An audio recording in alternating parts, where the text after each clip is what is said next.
ಮಾತುಕತೆಯಿಂದ ಮಹಾಭಾರತ ತಪ್ಪಿಸ್ಬೋದು. ನಿಮಗೊಂದು ಘಟನೆ ಹೇಳ್ತೀನಿ ಕೇಳಿ. ಒಂದು ಸಣ್ಣ ಊರು, ಅಲ್ಲಿ ಹೆಚ್ಚಂದರೆ ಒಂದು 500 ಮನೆ ಇದ್ದಾವೆ. ಅಲ್ಲಿ ಮೂರು ಬಟ್ಟೆ ಅಂಗಡಿ ಇತ್ತು. ಅದರಲ್ಲಿ ಬಟ್ಟೆ ಹೊಲಿಯೋನು ಒಬ್ಬನೇ ಇದ್ದ. ಅವನ ಹೆಸರು ಸಿಂಪಣ್ಣ ಅಂತ. ಅವನಿಗೊಬ್ಬನು ಸಹಾಯಕ ಇದ್ದ, ಅವನು ಕಿರಿಯಣ್ಣ ಅಂತ. ಇಬ್ಬರು ಚೆನ್ನಾಗಿ ಕೆಲಸ ಮಾಡ್ಕೊಂಡಿದ್ದರು.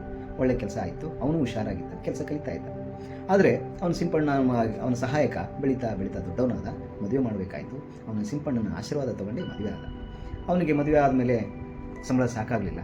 ಹಾಗಾಗಿ ಅವನು ತಾನೇ ಒಂದು ಸ್ವಂತ ಅಂಗಡಿಯನ್ನು ಮಾಡ್ತೀನಿ ಅಂತೇಳಿ ತಾನೇ ಒಂದು ಟೈಲರ್ ಅಂಗಡಿ ಮಾಡ್ತೀನಿ ಅಂತ ಮಾಡ್ಕೊಂಡ. ಆದರೆ ಅವನ ಅಂಗಡಿ ಚೆನ್ನಾಗಾಯಿತು, ಹುಷಾರಾಗಿದ್ದ, ಚೆನ್ನಾಗಿ ಮಾಡ್ತಾಯಿದ್ದ. ಇವನ ಅಂಗಡಿಯ ವ್ಯಾಪಾರ ಕುಗ್ಗಿ ಹೋಯಿತು. ಆಗ ಇವನು ಅವನ ಬಗ್ಗೆ ಮತ್ಸರ ಪಟ್ಕೊಂಡ, ಹೊಟ್ಟೆ ಕಿಚ್ಚು ಪಟ್ಕೊಂಡ. ಹೇಗಾದರೂ ಮಾಡಿ ಅವನ ವ್ಯಾಪಾರನ ಕೆಡಿಸ್ಬೇಕು ಅಂತೇಳಿ ಅವನ ಬಗ್ಗೆ ಬಂದ ಗಿರಾಕಿಗಳ ಹತ್ರ ಚಾಡಿ ಹೇಳಲಿಕ್ಕೆ ಶುರು ಮಾಡಿದ. ಅವನು ಸರಿ ಇಲ್ಲ ರೀ, ಅವ್ನು ನಂಬಿಕಸ್ತಲ್ಲ, ಬಟ್ಟೆ ಹೊಲಿಯೋಕ್ಕೆ ಬರಲ್ಲ, ಆಮೇಲೆ ಬಟ್ಟೆ ಕದೀತಾನೆ ಅಂತೆಲ್ಲ ಹೇಳ್ದ. ಇಷ್ಟೆಲ್ಲ ಹೇಳಿದ್ರು ಅವನ ಸಹಾಯಕನ ವ್ಯಾಪಾರ ಏನು ಕಡಿಮೆ ಆಗಲಿಲ್ಲ.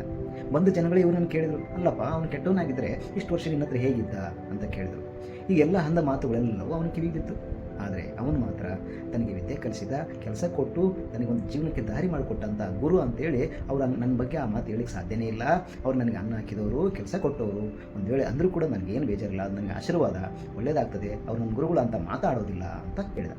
ಈ ಮಾತು ಕೇಳಿ ಸಿಂಪಣ್ಣನಿಗೆ ನಾಚಿಕೆ ಆಯಿತು. ಅಯ್ಯೋ, ನನ್ನ ಬಗ್ಗೆ ಇಷ್ಟು ಗೌರವ ಪ್ರೀತಿ ಇಟ್ಕೊಂಡು ನನ್ನ ಬಗ್ಗೆ ನಾನು ಅಪಪ್ರಚಾರ ಮಾಡ್ತಾ ಇದ್ದೀನಲ್ಲ ಅಂಥೇಳಿ ಮುಜುಗರಾಗಿ ನೇರವಾಗಿ ಅವನ ಅಂಗಡಿಗೆ ಹೋಗಿ ತಪ್ಪಾಯಿತು ಅಂತ ಕ್ಷಮೆ ಕೇಳಿದ.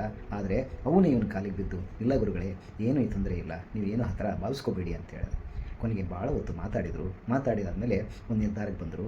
ನೋಡಿ, ನೀನು ಬರೀ ಯುವಕರ ಬಟ್ಟೆಗಳನ್ನೇ ಹೊಲಿತಾ ಇದೆಯಲ್ಲ, ನೀನು ಯುವಕರದ್ದು ಹೊಲಿ, ವಯಸ್ಸಾದವ್ರ ಬಟ್ಟೆಗಳು ಬಂದರೆ ನನಗೆ ಹೇಳು, ನಾನು ಹೊಲಿತೀನಿ ಅಂತ ಇಬ್ಬರು ಪರಸ್ಪರ ಮಾತುಕತೆ ಮಾಡಿಕೊಂಡು ಒಪ್ಪಂದ ಮಾಡಿಕೊಂಡ್ರು. ಇಬ್ಬರಿಗೂ ಕೂಡ ವ್ಯಾಪಾರ ಚೆನ್ನಾಗಾಯಿತು, ಇಬ್ಬರು ಖುಷಿಯಾಗಿದ್ದರು. ಹೀಗೆ ಮನಸ್ತಾಪಕ್ಕೆ ಮಾತುಕತೆಯೇ ಪರಿಹಾರ. ನಮಸ್ಕಾರ.